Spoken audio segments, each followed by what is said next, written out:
नमस्कार मित्रों।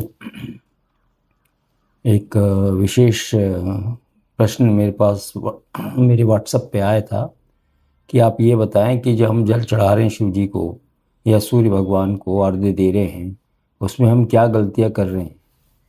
हम 6-6 महीने साल साल भर से जल चढ़ा रहे हैं और उसका प्रतिफल हमें ऐसा नहीं लगता कि मिलना शुरू हो गया। तो उनसे पूछा मैंने कि भाई अब क्या क्या विधि आप अपनाते हैं। तो उन्होंने बताया कि भाई तांबे के बर्तन में हम मंदिर में जो जल रखा रहता है वहीं से लेते हैं और चढ़ा देते हैं शिव जी को। फिर सूर्य भगवान को क्या करते हैं, कहते वो भी हम तांबे के लोटे में वहीं से भर लेते हैं और जल हम चढ़ा देते हैं। तो अब मैं इसके बारे में आप सभी को ये सूचना देता हूँ कि जब भी आप जल चढ़ाते हैं मंदिर में या सूर्य भगवान को अर्घ्य देते हैं तो अपने घर से ही जल लेकर जाएं। आपका घर कितना भी दूर है उससे कोई फ़र्क नहीं पड़ता, आप लोटे में बाल्टी में किसी में भी जल लेके जाएं।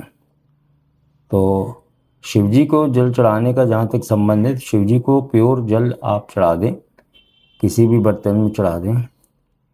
लेकिन अगर आप मिक्स करके चढ़ाएंगे, जैसे तांबे के लोटे में आप जल और दूध मिक्स करके चढ़ाएं, उसमें तिल डालें या उसको मीठा करना चाहें, तो तांबे के लोटे में गुड़ नहीं डाला जाता, क्योंकि तांबे का रिएक्शन गुड़ के साथ होता है और वो जो है थोड़ा एक तरह का नशा बन जाता है, जो कि ठीक नहीं है।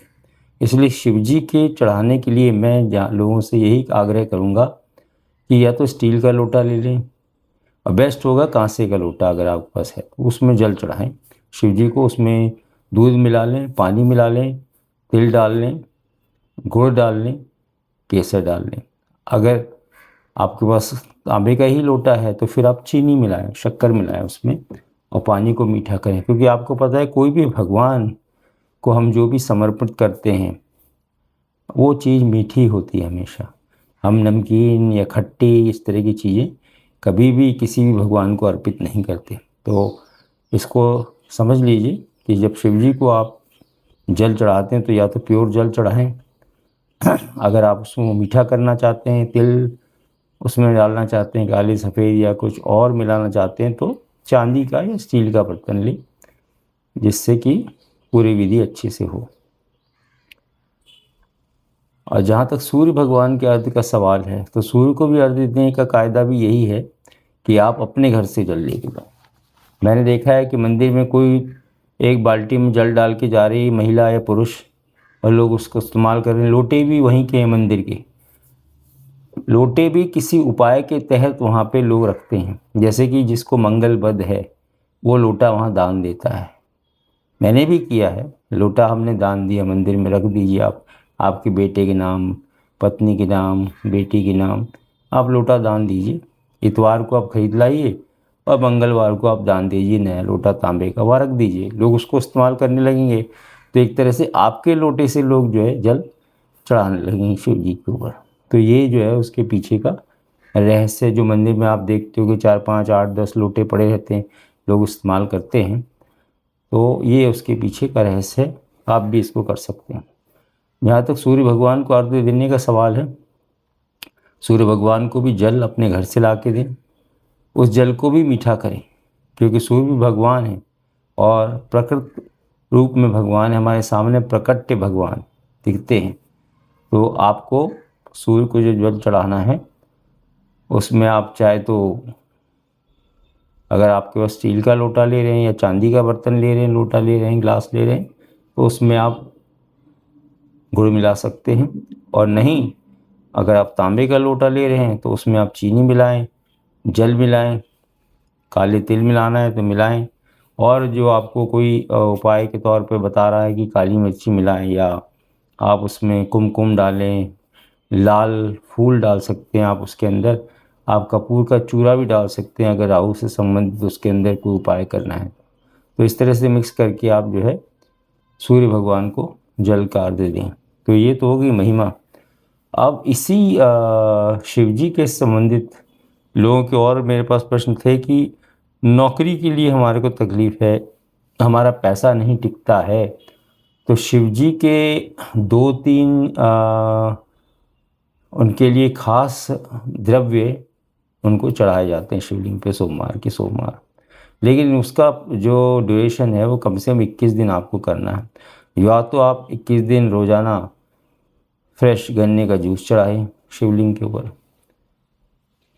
लक्ष्मी प्राप्ति, धन की रुकने के लिए, घर में बरकत होने के लिए, या फिर अमरूद का रस लेके आएँ, अमरूद का जूस। और मैं आपसे यही प्रार्थना करूँगा कि अगर आप घर में कर सकें, निकाल सकें, तब तो बहुत अच्छा है। मैं नहीं चाहता कि किसी बाहर की गंदी दुकान से अनहाइजीनिक आप जो है ये खरीद के लाएं और भगवान को चढ़ाएं। सच्ची श्रद्धा वही है जो आप खुद करें, नहीं तो ना करें, वो ज़्यादा अच्छा है। तो धन से संबंधित परेशानी, घर में पैसे का रुकना नहीं, खर्चा ज़्यादा होना, तो आप ये खास जो है उपाय कर सकते हैं, अमरूद का रस या फिर गन्ने का रस। सोमवार के सोमवार 21 सोमवार आपको चढ़ाना पड़ेगा। हाँ, एक और ऑल्टरनेटिव इसमें दिया है कि गणेश जी को आप जो है अमरूद चढ़ा सकते हैं। गणेश जी जो है उनका ऊपर का जो सिर है वो हाथी का है, बाकी शरीर जो है मनुष्य का है। तो उनको जो इस तरह की वस्तुएं भोजन के लिए बड़ी अच्छी लगती हैं।